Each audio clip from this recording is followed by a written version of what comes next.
What is up everyone? Welcome to another studio video. People were requesting them for years and I didn't do anything. Yesterday I did the cleanup video, as you guys know. Today I'm filming this video because I feel that you were a little shortchanged in yesterday's video. Nothing really happened, I just tidied up. But my god, is it much better in here now. And one little reward that I'm giving myself for tidying up is the upgrade that I'm doing to the studio setup as a whole with this power conditioner. So if you've never seen a power conditioner before, I recommend you stick around and check out the video. If you have and you don't care, then of course you're going to click off, but you may find something useful. So to all you studio people and to anyone really, I hope you find this enjoyable, interesting, and I hope that I see a benefit from using this particular product in my setup.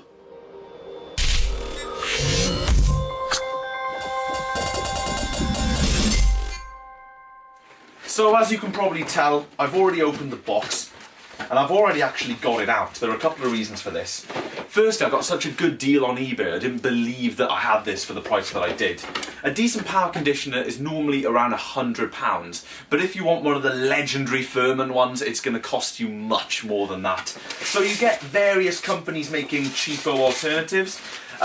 Two of the most common ones are Phonic power conditioners and also Samsung power conditioners. Now, they come mainly in sort of three different variants.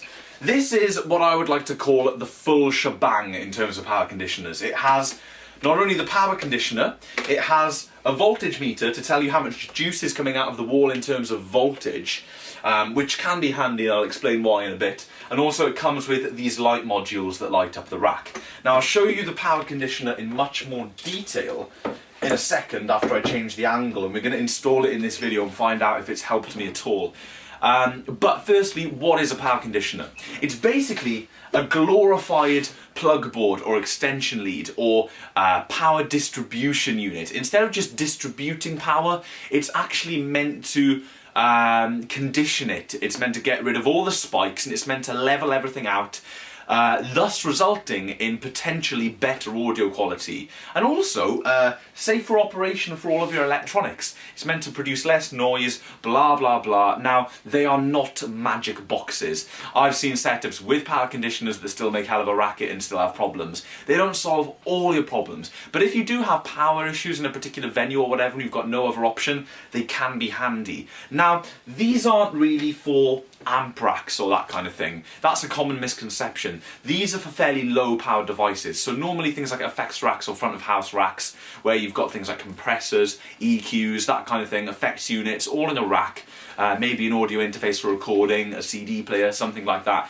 just to keep the noise down in your chain, because if you're going through a load of EQs and compressors and the power is not conditioned, it'll pick up quite a bit of noise in every stage. Now of course with digital we are dealing with a lot less rack equipment, and digital is a whole different kettle of fish anyway. So there is less of a place for these in live work now, but they can still be handy. You can run 1 or 2 amps off one of these, but you know, it's only really rated for, you know, 10 to 13 amps depending on which one you get. They're not really that beefy, so they're not for big power distribution for amplifiers. I have seen a couple of people run 1 or 2 amps off them, and that can be done, but it's not really its place. So that brings us to the studio. The studio is a fantastic place to use one of these. Now, there are much more pro options out there. There are much better things you can do, and I already have quite a popular sort of power conditioner type extension lead. A lot of the hi-fi people use it. It's made by Tassima and it's quite a good extension lead. But I wanted to go that one next level, and also the advantage to this is it actually gives you IEC outputs. So instead of having big bulky 13 amp connectors everywhere, 13 amp plugs, you can use IEC and just use little IEC link or patch cables. That's one thing that I don't have at the moment, so I'm only actually going to be using one IEC output, but I will upgrade the cabling for this very soon when I sort out my rack. Also, it would be nice to get some light on the rack, and to be honest guys, one big reason about getting one of these is they just look badass. They really, really do. Now, I'm going to change the camera angle and we're going to talk about this one in more specific detail because it really isn't that common. So everyone, here it is. It's just a 1U rack unit. Across the front you have the main on-off power switch, you've got a breaker, you've got one light module, you have your voltage meter readout, another light module, a dimmer knob, and also an on-off for the lights on the front. Now this is fairly standard across the board with most of these. They do build ones that do not have voltage readers, that are cheaper, and then do not have lights, which are cheaper again. So they normally come in those three sort of varying factors that change the functionality of the device, but all of them distribute power and are meant to condition it. Now this one doesn't have something that a lot of them have, and that is a front IEC outlet which has a separate switch, which is not affected by the main switch. That can be handy for certain things, but for the purposes of what I'm using, not that handy. Looking on the back, this thing has 1, 2, 3, 4, 5, 6, 7, 8 IEC outlets. So of course you can either use 8 items straight on, or you could use 4 ways with these outputs if you wanted to power loads off this. As long as it doesn't really exceed, you know, around 3K, then I'd be comfortable really, maybe 2.5K, something like that. Now, talking about this one in greater detail then, the make of this one is Neo Neon UK PLC, whatever that means. Sorry I pulled it out of the frame just to have a look there. I have never seen one of these before. It's worth taking a look on eBay if you guys are interested in one of these. It's worth taking a look on eBay because I managed to grab it on eBay for such a ridiculously cheap price.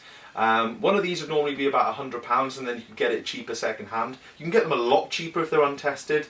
But I snatched this for a perfect deal, and I really hope it's going to be okay. But you can tell that it's a cheaper unit.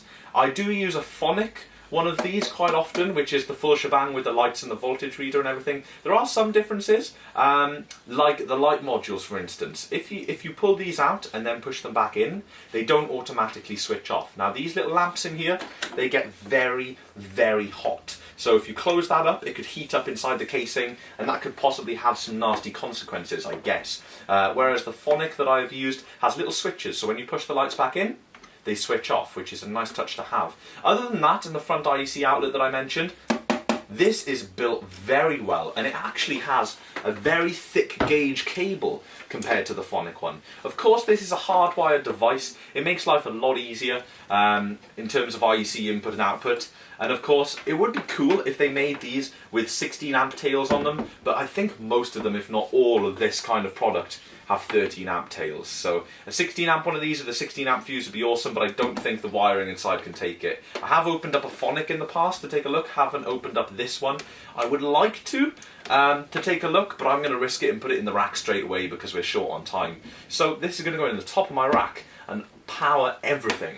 I hope, anyway. That is the plan. So guys, I'm not going to wire this in on camera because it's going to be a bit fiddly because the interface is actually a deeper unit than the PSU, so I'll have to make sure that all of the connections are connected properly before I rack screw it in. But what I'll do is I'll just put it in the top of the rack now for you guys to see what it's going to look like. Then off camera I'll fiddle around with my cabling and screwing in for the next 20 minutes, make sure everything's cool, and then I'll show you the end result. So as you guys can probably tell, I have previously planned to add one of these into the setup. Now the reason I've left slightly more than one U is because I've got 2 insert cables running back from the front outputs here, so that I get full 8 output from my interface. Bit of a pain, but it also gives these items a bit of breathing room in between.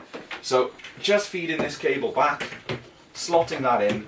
And one really cool thing that I notice already, it's going to be up a little bit more by the way guys, it's going to be there, giving these cables a bit of breathing room. One thing that I notice already is the rack looks a lot more complete. And also, these light modules will pull up and light up the whole rack, which is a stunning look. I was scared that these were going to be LED. Some of them are coming out now with LED. This is not, this uses proper lamps and they are nice warm colour, which is definitely what I like. I'm into my retro gear. Unfortunately, I don't have a lot of it in the rack, if any, really. But it should be very nice to power all this with this doobry. So I've got my screwdriver, I've got my rack bolts, I've got everything I need to sort this out. Yeah, let's do it. One more thing before I go, guys. I've got this 6-way 13 amp. This tail's in an IEC, so what I'll be doing is plugging this into the power conditioner for now. That'll give me the socket outputs required. So that'll mean the speakers are all conditioned. That'll mean pretty much everything is conditioned. But the desk and whatnot won't be yet.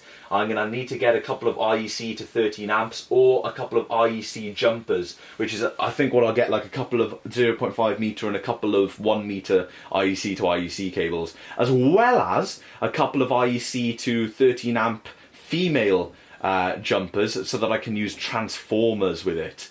Which is very important because certain little things use transformers, especially things like my lexicon effects and other things. I think that's the only transformer I have, is that one. But anyway, I'm going to wire it up and I will be back with you in a bit. So guys, I have it plugged in and wired up, but I do not have it screwed in at the moment.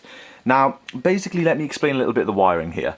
That black plug there is the only power supply for all of this equipment.